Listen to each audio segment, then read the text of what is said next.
दोस्तों, दिल्ली में इन दिनों चर्चा का सबसे गर्म मुद्दा है कॉन्स्टिट्यूशनल क्लब का चुनाव।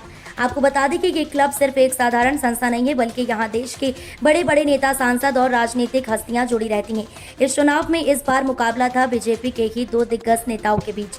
राजीव प्रताप रूडी और संजीव बालियान दोनों के बीच कांटे की टक्कर देखने को मिली, लेकिन अंत में जीत मिली रूडी को। और यहीं से शुरू होती है असली कहानी, दिग्गज नेताओं की मौजूदगी और वोटिंग का ड्रामा। चुनाव के दिन नजारा किसी बड़े राजनीतिक कार्यक्रम से कम नहीं था। अमित शाह, जेपी नड्डा, सोनिया गांधी, राहुल गांधी, मल्लिकार्जुन खड़गे जैसे बड़े नेता वोट डालने पहुंचे।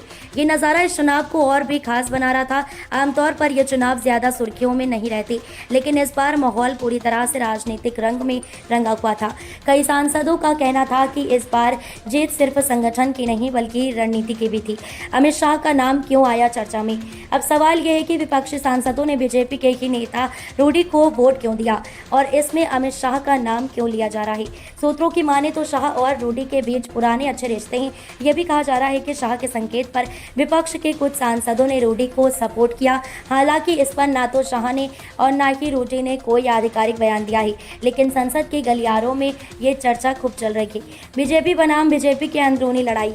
इस चुनाव ने यह भी साफ कर दिया कि बीजेपी के अंदर भी गुटबाजी मौजूद है। एक तरफ थे रूडी, जिनका संगठन में लंबा अनुभव है, वहीं दूसरी तरफ थे बालियान, जिनकी लोकप्रियता पश्चिमी उत्तर प्रदेश में काफी मजबूत है। माना जा रहा है कि चुनाव में संगठन की बजाय व्यक्तिगत रिश्ते और लॉबिंग ज्यादा काम आई। विपक्ष के वोटों ने भी इस मुकाबले का रुख बदल दिया और रूडी को बढ़त दिला दी। नतीजे और आगे की राजनीति।